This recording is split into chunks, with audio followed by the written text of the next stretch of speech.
Hey, good evening, guys. It is day 25 of me reading through the Bible using the 1-year Bible Expressions New Living Translation. Alright, so it is January 25th, and we're going to start out with Genesis 51 through Exodus 2:10. Tonight we have a guest star. Before we get started, I want to say a quick prayer. God, I ask that all who hears this video or sees this video, ask that you just open their heart and their mind to your word and to your love, and that you soften our hearts to what you have to say to us. Amen. Joseph threw himself on his father, and he wept and kissed him. Then Joseph told the physicians who served him to embalm his father's body. So Jacob was embalmed. This embalming process took the usual 40 days, and the Egyptians mourned his death for 70 days. When the period of mourning was over, Joseph approached Pharaoh's advisor and said, "Please do me this favor and speak to Pharaoh on my behalf. Tell him that my father made me swear to him. He said, 'Listen, I'm about to die. Take my body back to the land of Canaan and bury me in the tomb I prepared for myself. So please allow me to go and bury my father. After his burial, I'll return without delay.' Pharaoh agreed to Joseph's request. 'Go and bury your father as he made you promise,' he said. So Joseph went up to bury his father. He was accompanied by all Pharaoh's officials, all the senior members of Pharaoh's household, and all of the senior officers of Egypt. Joseph also took his entire household and his brothers and their households, but they left their little children in flocks and herds in the land of Goshen. A great number of chariots and charioteers accompanied Joseph. When they arrived at the threshing floor of Atad near the Jordan River, they held a very great and solemn memorial for Joseph's father. A memorial service with a 7-day period of mourning for Joseph's father. Local residents, the Canaanites, watched them mourning at the threshold of the floor of Atad. Then they renamed that place, which is near the Jordan, Abel Mizraim, for they said, 'This is a place of deep mourning for these Egyptians.' So Jacob's sons did as he had commanded them. They carried his body to the land of Canaan and buried him in the cave of the field of Machpelah near Mamre. This is the cave that Abraham had bought as a permanent burial site from Ephron the Hittite. After burying Jacob, Joseph returned to Egypt with all his brothers and all who had accompanied him to his father's burial. But now that their father was dead, Joseph's brothers became fearful. 'Now Joseph will show his anger and pay us back for all the wrong we did,' they said.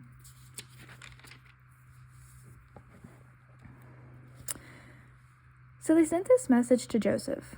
'Before your father died, he instructed us to say to you, please forgive your brother for the great wrong that they did for you, for their sin is entreating you so cruelly. So we, the servants of God and your father, beg for you to forgive our sin.' When Joseph received the message, he broke down and wept. Then his brothers came and threw themselves down before Joseph. 'Look, we are your slaves,' they said. But Joseph replied, 'Don't be afraid of me. Am I God that I can punish you? You intended harm for me, but God intended it for good. He brought me into the position so that I could save the lives of many people. No, don't be afraid. I will continue to take care of you and your children.' So he reassured them by speaking kindly to them. So Joseph and his brothers and their families continued to live in Egypt. Joseph lived to the age of 110. He lived to see 3 generations of descendants from his son Ephraim. He lived to see the birth of the children of Manasseh's son Machir, whom he claimed as his own. 'Soon I will die,' Joseph told his brothers, 'but God will surely come and help you and lead you out of this land of Egypt. He will bring you back to the land he solemnly promised to give Abraham, Isaac, and to Jacob.' When Joseph made the sons of Israel swear on an oath, and he said, 'When God comes to help you and lead you back, you must take my bones with you.' So Joseph died at the age of 110. The Egyptians embalmed him, and his body was placed in a coffin in Egypt. These are the names of the sons of Israel, that is Jacob. who moved to Egypt with their father, each with his family. Reuben, Simeon, Levi, Judah, Issachar, Zebulun, Benjamin, Dan, Naphtali, Gad, and Asher. In all, Jacob has 70 descendants in Egypt, including Joseph, who was already there. In time, Joseph and all of his brothers ended that entire generation. But their descendants, the Israelites, had many children and grandchildren. In fact, they multiplied so greatly that they became extremely powerful in the land. Eventually, a king came to power in Egypt who knew nothing about Joseph or what he had done. He said to his people, "Look, the people of Israel now outnumber us and are stronger than we are. We must make a plan to keep them from growing even more. If we don't, and a war breaks out, they will join our enemies and fight against us. Then they will escape from the country." So the Egyptians made the Israelites, their slaves. They appointed brutal slave drivers over them, hoping to wear them down with crushing labor. They forced them to build the cities of Pithom and Ramses and supply centers for the king. But the more the Egyptians oppressed them, the more the Israelites multiplied and spread out, and the more alarmed the Egyptians became. So the Egyptians worked the people of Israel without mercy. They made their lives bitter, forcing them to mix mortar and to make bricks and do all the work in the fields. They were ruthless in all their demands. Then Pharaoh, the king of Egypt, gave this order to the Hebrew midwives, Shiphrah and Puah. "When you help the Hebrew women as they give birth, watch as they deliver. If the baby's a boy, kill him. If it's a girl, let her live." Because the midwives feared God, they refused to obey the king's orders. They allowed the boys to live too. So the king of Egypt called for the midwives. "Why have you done this?" he demanded. "Why have you allowed the boys to live?" "The Hebrew women are not like the Egyptian women," the midwives replied. "They're more vigorous and they have their babies so quickly, we can't get there in time." God was good to the midwives, and the Israelites continued to multiply, growing in more and more power. Because the midwives feared God, he gave them families of their own. Then Pharaoh gave the order to all of the people, throw every newborn Hebrew boy into the Nile River. But you may let the girls live. About this time, a man and a woman from the tribe of Levi got married. The woman became pregnant, gave birth to a son. She saw that he was special, a special baby, and kept him hidden for 3 months. But when she no longer could keep him hidden, she got a basket made of papyrus reeds and waterproofed it with tar and pitch. Put the baby in the basket, and she laid it among the reeds along the bank of the Nile River. The baby's sister then stood at the distance watching to see what would happen to him. Soon Pharaoh's daughter came down to bathe in the river, and her attendants walked along the riverbank. When the princess saw the basket among the reeds, she sent her maid to get it for her. When the princess opened it, she saw the baby. The little boy was crying, and she felt sorry for him.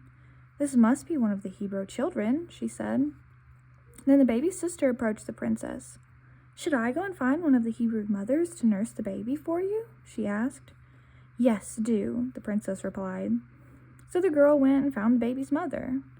"Take this baby and nurse him for me," the princess told the baby's mother. "I'll pay you for your help." So the woman took her baby home and nursed him. Later, when the boy was older, his mother brought him back to Pharaoh's daughter, who adopted him as her own. The princess named him Moses, for she explained, "I lifted him out of the water." Matthew 16:13 through 17:9. When Jesus came to the region of Caesarea Philippi, he asked his disciples, "Who do the people say the Son of Man is?" "Well," they replied, "some say John the Baptist, some say Elijah, others say Jeremiah or one of the other prophets." Then he asked, "Who do you say I am?" Simon Peter answered, "You're the Messiah, the Son of the living God." Jesus replied, You are blessed, Simon, son of John, because my Father in heaven has revealed this to you. You did not learn this from any human being. Now I say to you that you are Peter, which means rock, and upon this rock I will build my church, and all the powers of hell will not conquer it. I will give you the keys to the kingdom of heaven.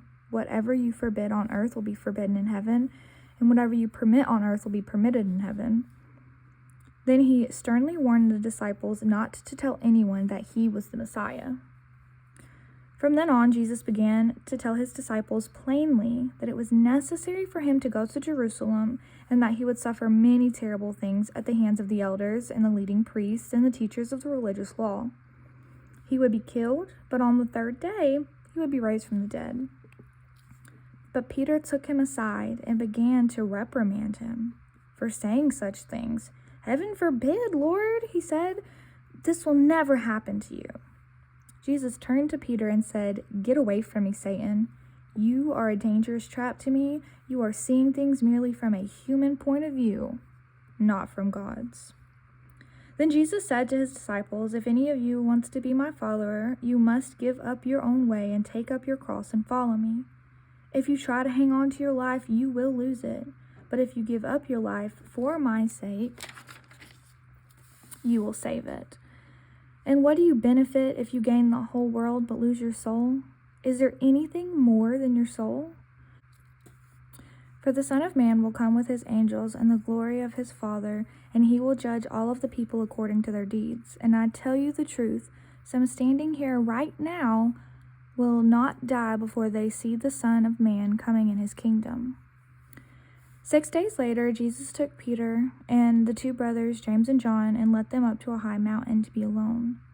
As the men watched, Jesus' appearance had transformed so that his face shone like the sun, and his clothes became white as light. Suddenly, Moses and Elijah appeared and began to talk with Jesus. Peter exclaimed, "Lord, it's wonderful for us to be here. If you want, I'll make us 3 shelters as memorials, one for you, one for Moses, and one for Elijah." But even as he spoke, the bright cloud overshadowed them, and a voice from the cloud said, "This is my dearly loved Son, who brings me great joy. Listen to him." The disciples were terrified, and his face fell down on the ground. Then Jesus came over and touched them. "Get up," he said. "Don't be afraid." And when they looked up, Moses and Elijah were gone, but they only saw Jesus. As they went back down the mountain, Jesus commanded them, "Don't tell anyone what you've seen until the Son of Man has been raised from the dead." Psalm 21, 1-13. How the King rejoices in your strength, O Lord. He shouts with joy because you give him victory, for you have given him the desires of his heart. You have withheld nothing he requested. You welcome him back with success and prosperity. You placed a crown of finest gold on his head. You asked to preserve his life, and he asked for you to preserve his life, and you granted this request. The days of his life stretch out on forever. Your victory brings him great honor, and you have clothed him with splendor and majesty. You have endowed him with eternal blessings and given him the joy of your presence. The king trusts the Lord. The failing love of the Most High will keep him from stumbling. You will capture all of your enemies. Your strong right hand will seize all who hate you.